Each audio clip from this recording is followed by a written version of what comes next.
Piece रेकीतर्फे सगळ्यांचं स्वागत. आपण सगळे इथे ऑनलाईन रेकीचा अभ्यास करण्यासाठी जमलेलो आहोत. रेकी ध्यानाचं वर्ग आपलं सुरू आहे. त्या ध्यानाच्या वर्गाच्या अगोदर मला असं वाटतं की शरीरशास्त्र त्याची माहिती मी तुम्हाला थोडक्यात देत आहे. आपण रोज ध्यानाच्या अगोदर चंद्रनाडी आणि सूर्यनाडी असं आपण ॲक्टिवेट करून घेतो. तर कुठल्या कुठल्या प्रकारे ह्या नाड्या ॲक्टिवेट करून घ्यायच्या त्याच्याविषयी मी तुम्हाला अधिक माहिती देणार आहे. सगळ्यांना माहिती की पंचतत्वांनी तयार झालेलं हे शरीर. पंचतत्व कोणीतरी मला अनम्यूट होऊन सांगाल का की पंचतत्व कुठली कुठली आहेत? पृथ्वी, आप, तेज, वायू, आकाश. पृथ्वी, जल, अग्नी, वायू आणि आकाश याच्याने तयार झालेलं हे शरीर. म्हणजे आपण असं म्हणू शकतो की ह्या पंचतत्वांनी तयार झालेलं हे शरीर आहे आणि त्याच्यावर आधारित आहे आपला पंचकोश. तर पंचकोश कोणाला माहिती आहे का?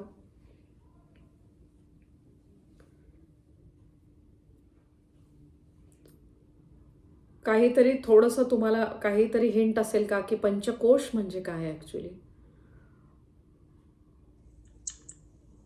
अन्नमय कोश वगैरे असं. राईट, अन्नमय कोश आहे. आणि अजून कुठले माहिती आहे का कोश काही? प्राणमय, मनोमय. एक्झॅक्टली. पण कुठला कोश कुठे आहे काही माहिती आहे का? आनंदमय कोश. आनंदमय कोश. राईट विद्याताई. पण सगळ्यात अगोदर कुठला वर कोश आहे काही माहिती आहे का? अन्नमय कोश. आपलं हे जे स्थूल शरीर दिसतंय तर त्याला काय म्हणायचं? अन्नमय कोश. अन्नमय कोश म्हणजे ज्या प्रकारचं अन्न आपण खातो, ग्रहण करतो, त्याद्वारे आपली ही स्थूल शरीर तयार होतं. तर त्याला म्हणायचंय की तो अन्नमय कोश आहे. ज्याप्रमाणे आपल्या आहारामध्ये आपण बघतो की कांदा भाज्यांमध्ये असतो, तर कांदावर कसे एक एक साल असतात आणि आतमध्ये कांदा असतो. म्हणजे जेव्हा आपण कांदा कापतो आपल्याला आतला भाग आपण घेतो, वरचं साल काढून टाकतो. तर त्याप्रमाणे आपला हा देह आहे. तर हे आहे वरचं, आपण म्हणू शकतो वरचं आवरण आहे. या जन्मामध्ये आपल्याला ही मनुष्य योनी मिळालेली आहे आणि वरचा हा आपण म्हणू शकतो की अन्नमय कोश आहे. आपण ज्या प्रकारचं अन्न ग्रहण करतो त्याद्वारे आपलं शरीर हे तयार झालेलं आहे. याच्या आतमधला कोश आहे तो आहे आपला मनोमय कोश, प्राणमय कोश. प्राणमय कोश. तर त्याच्या आतमध्ये आहे प्राणमय कोश. म्हणजे वरचा सगळ्यात वरचा कोश आहे तो आहे अन्नमय कोश. ज्या प्रकारचं अन्न खातो त्याप्रमाणे हे शरीर झालेलं आहे. त्याच्या आतमध्ये श्रद्धाताई म्हणतात की प्राणमय कोश म्हणजे प्राण आपले त्याप्रमाणे वाहतात. तर आपण म्हणतो एखादी व्यक्ती तिच्यामध्ये खूप ऊर्जा असते, तर आपण म्हणतो की जसं आपण रेखेमध्ये सगळेजण आहोत तर प्राणमय ऊर्जा खूप आहे. आपण रोजच्या रोज आपली प्राणमय ऊर्जा वाढवत आहोत. आणि त्याच्या आतमध्ये आहे तुमचा मनोमय कोश. मनोमय कोश. आपलं मन जसं ज्या प्रकारे अन्न ग्रहण करतो आपण त्या प्रकारे आपलं मन तयार होतं.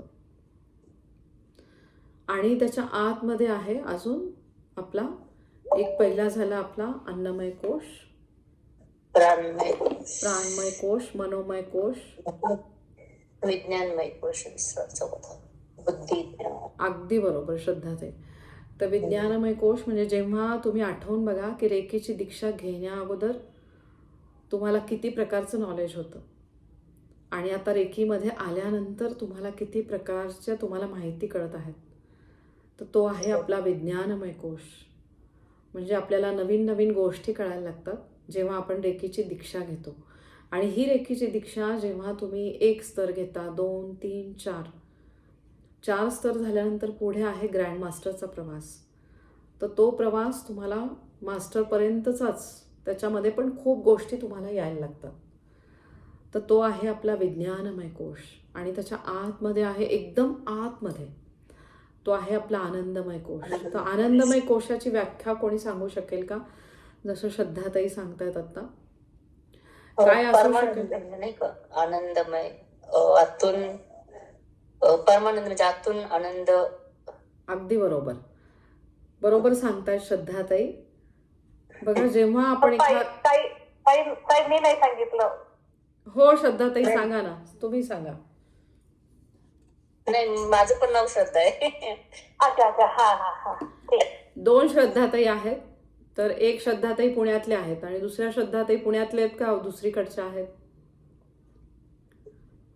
एक श्रद्धाताई पुण्यातल्या आहेत मला माहिती आहेत, पण आता ज्या कोशाबद्दल सांगतायत त्या श्रद्धाताई पुण्यातच राहतात का? हो, मी पुण्यातच आहे. अच्छा, पुण्यातच आहे. कारण आपल्या इथे साधं माझं किंवा सर ओके तर ओके जेव्हा तुमच्या आतून सगळं फुलफिल होतं आणि तो जो आनंद असतो तुमचा, आता सपोज मध्ये हे संपूर्ण फुलफिल झाला आणि जो आनंद असतो आतून, आनंद जो निर्माण होतो तो आनंदमय कोश असतो. किंवा एखादी गोष्ट आपली ती फुलफिल झाली आणि त्याचा जो आनंद असतो तो आनंदमय कोश असतो. बरोबर विद्याताई. आनंदमय कोशाची व्याख्या प्रत्येकाची वेगळी आहे.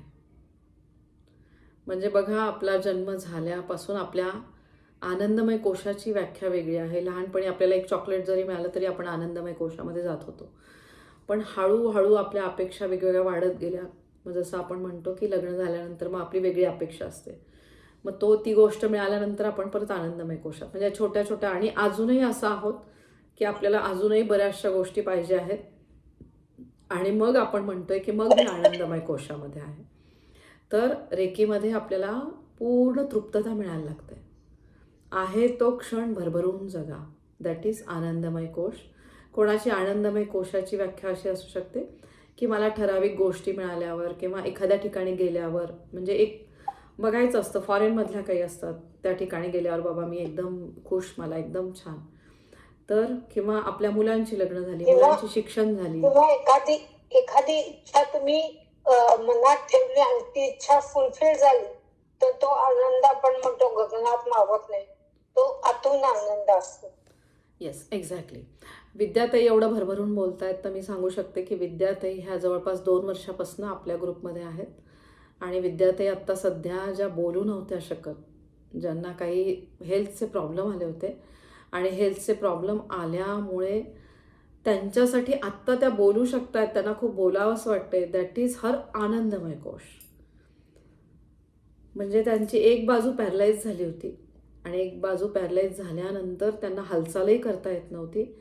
पण आता त्या आज आपल्या समोर बोलतायत, त्यांना खूप बोलावंसं वाटतंय, दॅट इज आनंदमय कोश. म्हणजे विचार करा की कोणासाठी काय व्याख्या असू शकते आनंदमय कोशाची. तर अशी विद्याताईंची आणि अशी सगळ्यांची आपली अवस्था. जसं मला 5 वर्षापूर्वी मला माहिती नव्हतं की मी जरी रेकी शिकवत असले तरी 5 वर्षानंतर माझा एवढा मोठा परिवार असेल. पण आत्ता मी खूप तृप्ततेची भावना मला वाटते की अरे मी एवढ्या सगळ्या लोकांपर्यंत पोहोचू शकते. काल मी सहज बघायला लागले माझ्या चॅनलच्या याच्यावर, तर मला लक्षात आलं की जवळपास 6.5 लोकांपर्यंत मी पोहोचली. एवढ्या लोकांपर्यंत आत्तापर्यंत माझे व्हिडिओ गेलेले आहेत. तर ते बघूनही खूप आनंद होतो. जरी सबस्क्रायबर जास्त नसले तरी 6.5 लोकांपर्यंत आपण पोहोचू शकतो. तर मला असं वाटतं की मी माझ्यापेक्षा वासंती ताईंचे ते आशीर्वाद आहे आणि ते माझ्यापर्यंत पोहोचत आहेत आणि म्हणून मी आज तुमच्या समोर आहे. सो मला तुम्हाला सगळ्यांना बघून मला असं वाटतं की मी आनंदमय कोशामध्ये आहे. ज्यांचे व्हिडिओ बंद आहे त्यांनी व्हिडिओ जर ऑन केले तर मलाही छान वाटेल. जेव्हा आपण व्हिडिओ ऑन ठेवतो तेव्हा एनर्जी एक्सचेंज होत असते. जसं तुम्हाला मला बघून छान वाटतं, मलाही तुम्हाला बघून खूप छान वाटतं. तर ज्यांना ज्यांना कम्फर्टेबल आहे, बालकृष्ण दादा कसे आहात तुम्ही? दादा, काल मेडिटेशन झाल्यावर मला दादांनी अगदी पर्सनलला मला मेसेज करून सांगितलं की ताई कालचं मेडिटेशन झाल्यानंतर मला असं खूप वाटतंय की मी आता, त्यांना थोडेसे काही त्रास आहेत तब्येतीचे, तर ते पूर्ण बरे होणार. तर मी म्हटलं येस दादा, नक्कीच तुम्ही बरे होणार. तर मी यातले जवळपास बरेचसे मेंबर हे यूट्यूबच्या माध्यमामधनंच जॉईन झालेले. तर सगळ्यात अगोदर मी यूट्यूबचे खूप आभार मानते. मी सुद्धा रेखाताई बरी होणार. एवढ्या तुम्ही छान बऱ्या झालेल्या आहात विद्याताई, तुम्ही बऱ्याच होणार आहात, एकदम छान. तुम्हाला एक शब्दही बोलता येत नव्हता आणि मला स्वतःला आनंद होतोय की तुम्ही इतक्या छान बोलताय. विद्याताई एक शब्द पण बोलू शकत नव्हत्या, त्यांचे दोन्ही हात पण लागत नव्हते, ते आत्ता हात पण करून दाखवत आहेत. तर this is the miracle of reiki. स्वतःवर पूर्ण विश्वास ठेवा आणि त्या विश्वासावर तुम्ही जिंकताच. आनंदमय कोशामध्ये त्यांनी प्रवेश केलेला आहे, आपण पण प्रवेश केलेला आहे. आपण म्हणू शकतो ना की आपली बघण्याची दृष्टिकोन आपला पूर्ण बदलतो आपल्या लाईफकडे.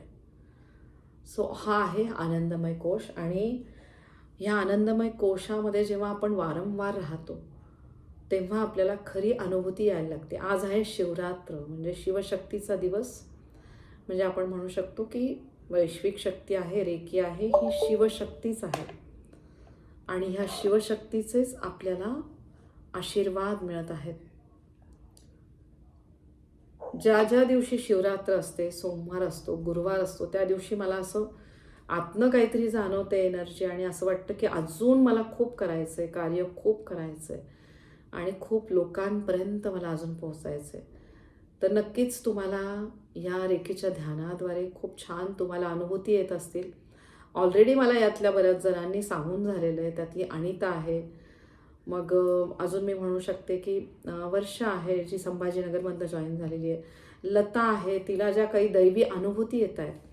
लताच्या घरामध्ये पूर्ण स्वामीमय वातावरण आहे, म्हणजे ते सगळेजण स्वामी भक्त आहेत, तर त्या स्वामींची त्यांना प्रचिती येते. उदयदादा जोशी जे बडोद्याहून नमस्कार दादा. तर दादांना पण यूट्यूबच्या माध्यमातूनच दादा जॉईन झाले आणि ते रेकी मास्टर आहेत. पण ते म्हणतात ताई मला आजपर्यंत अशी अनुभूती आली नाही, पण अशा अनुभूती त्यांना येत आहेत. तर मला असं वाटतं आज गुरुवारचा दिवस, शिवरात्र, आणि दत्तगुरू महाराजच त्या त्या व्यक्तींना ह्या मार्गामध्ये आणत आहेत. तर गुरु महाराजांचे जसे मला आशीर्वाद जाणवत आहेत तसे तुम्हाला नक्कीच सगळ्यांना जाणवत आहेत. तर आता आपण बघूया की शरीरशास्त्र म्हणजे नक्की अजून काय आहे, आणि अजून काय म्हणजे महत्त्वाच्या मला 1-2-3 टिप्स तुम्हाला सांगायच्या होत्या, ते मी सांगते तुम्हाला. जसं आपण म्हणू शकतो की पंचकोश आणि त्याचा संबंध आहे आपल्या हाताशी, म्हणजे आपल्या या 5 बोटांशी. तर ह्या 5 बोटांमध्ये हे आहे आपलं अग्नी तत्वाशी संबंधित बोट. मग दुसरं आहे, हे आहे वायू तत्वाशी संबंधित. तिसरं बोट आहे ते आकाश तत्वाशी संबंधित. त्याच्यानंतर अंगठी जिथे घालतो ते आहे आपलं पृथ्वी तत्वाशी, आणि करंगळी आहे ती जलतत्वाशी संबंधित. आता 72,000 नाड्यांनी तयार झालेलं हे शरीर, त्यातल्या 3 महत्त्वाच्या नाड्या इडा, पिंगळा आणि सुषुम्ना नाडी.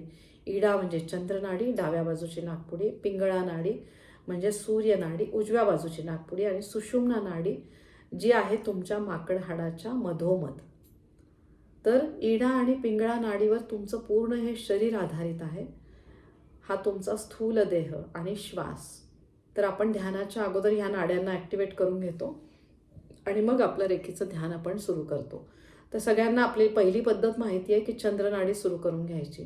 त्यावेळेस आपण काय करतो, उजवी नाकपुडी बंद करतो, डावीने 5 श्वास घेतो, 5 श्वास डावीने सोडतो, आणि आपल्याला थोड्या वेळाने लक्षात येतं की आपली चंद्रनाडी सुरू झालेली आहे. अशाच प्रकारे आपण आपली सूर्यनाडी सुरू करून घेतो, म्हणजे डावी नाकपुडी बंद करतो, उजवीने श्वास घेतो, उजवीने श्वास सोडतो. तर बघा, बऱ्याचशा चक्रांद्वारे हे तयार झालेलं शरीर, त्यातले महत्त्वाचे चक्र 7 चक्र आपल्याला माहिती आहेत. ते चक्र, जे पहिलं चक्र आहे मूलाधार चक्र. तर हे आपण आत्ता बघितलं की नाडी. तर नाडी कशी ॲक्टिवेट करून घ्यायची, चंद्रनाडी, सूर्यनाडी. यातली दुसरी पद्धत आहे ती आपण बघूया. याच्यामध्ये काय करायचं आहे, तुम्हाला आता सुरू करायची आहे तुमची चंद्रनाडी. तर त्यावेळेस तुम्ही उजवा हात पुढे करायचा आहे.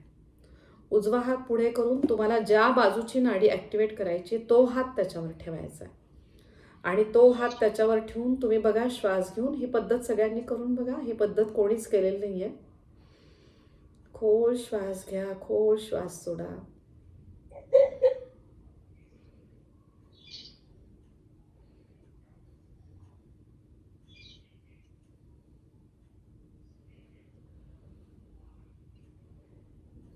आता तुम्ही श्वास चेक केला तर तुम्हाला लक्षात येईल की तुमची चंद्रनाडी ॲक्टिवेट झालेली आहे. ज्याची ज्याप्रमाणे रेकीची साधना असेल, ध्यान साधना, त्याप्रमाणे त्यांना ते नाड्या जाणवतील. ज्यांची ध्यान साधना रेग्युलरली होत नाही आहे त्यांना हे अनुभव येणार नाही. चंद्रनाडी ॲक्टिवेट करण्यासाठी उजवा हात पुढे, डावा हात त्याच्यावर. ज्या बाजूची नाडी सुरू करायची तो हात वर पाहिजे. आता आपल्याला सूर्यनाडी ॲक्टिवेट करायची. डावा हात पुढे घ्यायचा, उजवा हात त्याच्यावर ठेवायचा. परत खोल श्वास घ्या, 5 श्वास घ्या, 5 श्वास सोडा.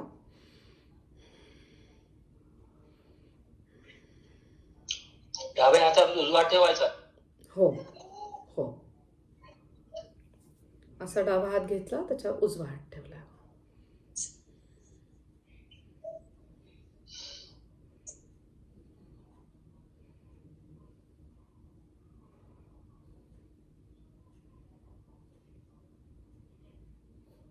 एक सेकंद द्या तुम्ही तुमच्या नाडीला ॲक्टिवेट होण्यासाठी. पटकन बघा तुमची ही नाडी ॲक्टिवेट झालेली आहे. तर हे नाडी सुरू करून घेण्याच्या ह्या 2 पद्धती. आणि तिसरी पद्धत आहे ती अशी आहे की तुम्हाला समजा आता चंद्रनाडी ॲक्टिवेट करायची आहे. चंद्रनाडी म्हणजे डाव्या बाजूची नाकपुडी. डावा हात घ्यायचा आहे, तुमच्या काखेमध्ये तो डावा हात ठेवायचा आहे. परत खोल श्वास घ्या, खोल श्वास सोडा, खाली हात ठेवा, असा खाली करा, काखेमध्ये तो हात ठेवायचा आणि असं करायचं आहे. श्वासावर लक्ष घेऊन या, डोळे बंद करून श्वासावर लक्ष घ्या.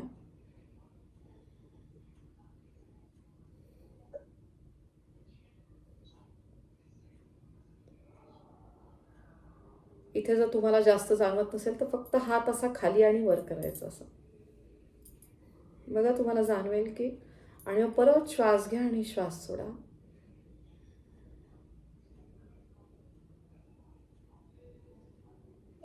बघा आपली चंद्रनाडी ॲक्टिवेट झालेली आहे. बरोबर, झाली. येस. आता तुम्हाला करायची सूर्यनाडी ॲक्टिवेट. म्हणजे तुमचा सूर्यनाडी आहे उजव्या बाजूला. उजवा हात तुमचा डाव्या इथे ह्या काखेमध्ये ठेवायचा आहे. नुसता ठेवून होत नसेल तर फक्त असा हात खालीवर तुम्ही करा. थोडक्यात त्या हाताला दाबायचं आहे आणि मग खोल श्वास घ्या, खोल श्वास सोडा.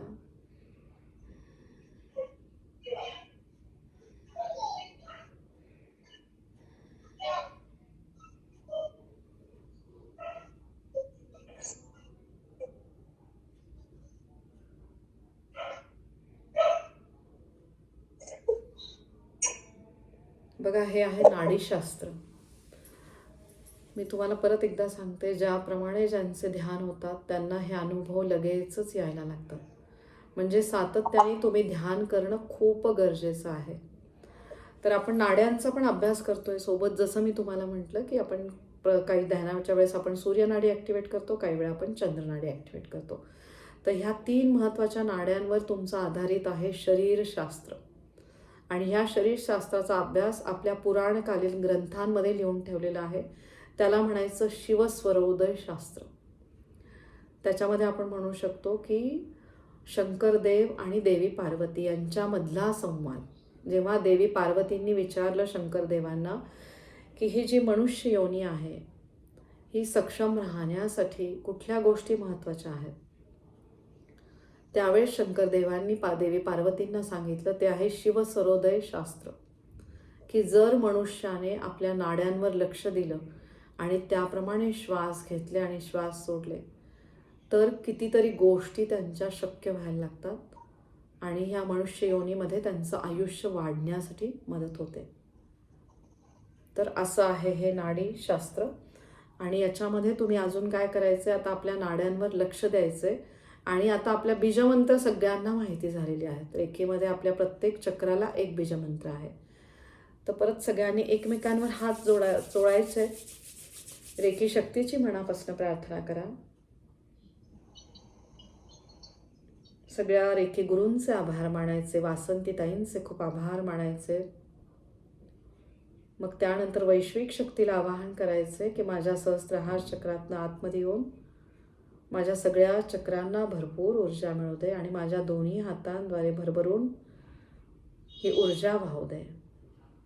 आता जेव्हा तुम्ही अशी प्रार्थना केलेली आहे तेव्हा दोन्ही हात एकमेकांवर चोळायचे, छातीच्या मध्यस्थानी ठेवायचे. आता डोळे बंद करून तुम्ही एक एक बीजमंत्राचं उच्चारण मी करणार आहे. त्यावेळेस तुम्ही ऑब्झर्व करायचे तुमची कुठली नाडी ॲक्टिवेट होत आहे. शरीरातलं पहिलं महत्त्वाचं चक्र मूलाधार चक्र, जे माकड हाडाच्या खालच्या टोकाजवळ आहे, त्याचा बीजमंत्र आहे लम. लम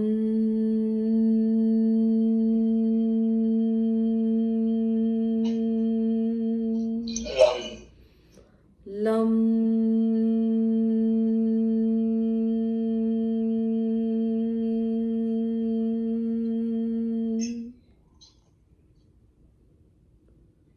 तुम्हाला लक्षात येईल की तुमची कुठली नाडी ॲक्टिवेट होते. कोणीतरी मला अनम्यूट होऊन सांगा हवं तर.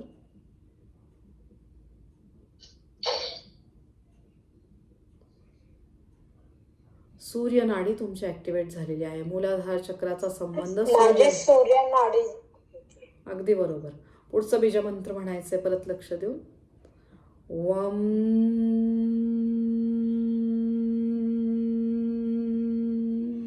आधी जवळ ठेवायचे आहेत ना. वम. स्वाधिष्ठान चक्राचा हा बीजमंत्र आहे. वम वम.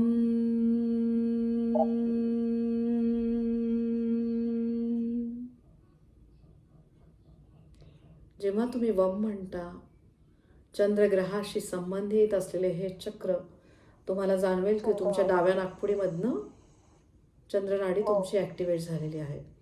पुढचं बीजमंत्र म्हणायचंय. पुढचं बीजमंत्र म्हणायचंय. रम रम रम.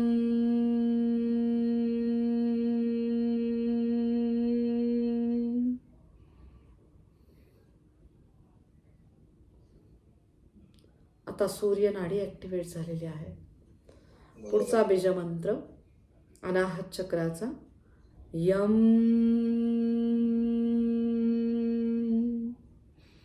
यम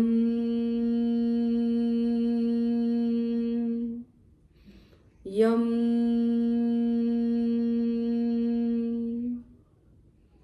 बघा परत चंद्र नाडी ॲक्टिवेट झालेली आहे. पुढचा बीजमंत्र विशुद्ध चक्राचा तो आहे हम हम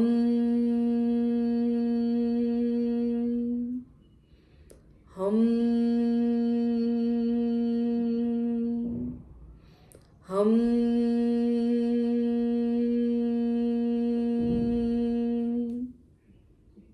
बघा तुम्हाला लक्षात येईल लगेच सूर्य नाडी ॲक्टिवेट झालेली आहे. आता विशुद्ध चक्राचा मंत्र आहे ओम. ओम म्हणायचं सगळ्यांनी. ओम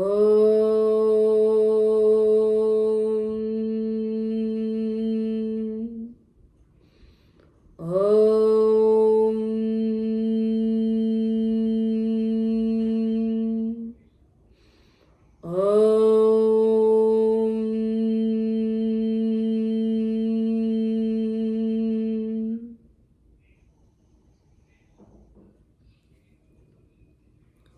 कुठली नाडी असणार आहे आता?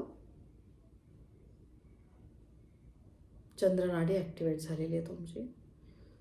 आणि पुढचा परत ओमच म्हणायचा आहे, तो सहस्त्रहार चक्राचा. पण इथे नाडी तुमची ॲक्टिव्ह होत नाही, त्यावेळेस सुषुम्ना नाडी तुमची चालते. तरी म्हणून बघा तुम्ही ओम.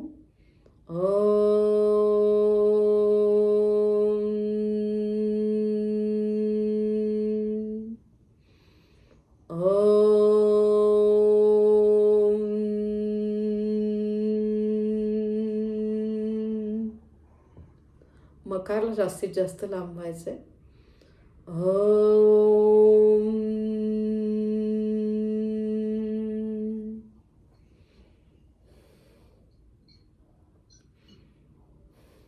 सूर्य नाडी ॲक्टिवेट झालेली आहे.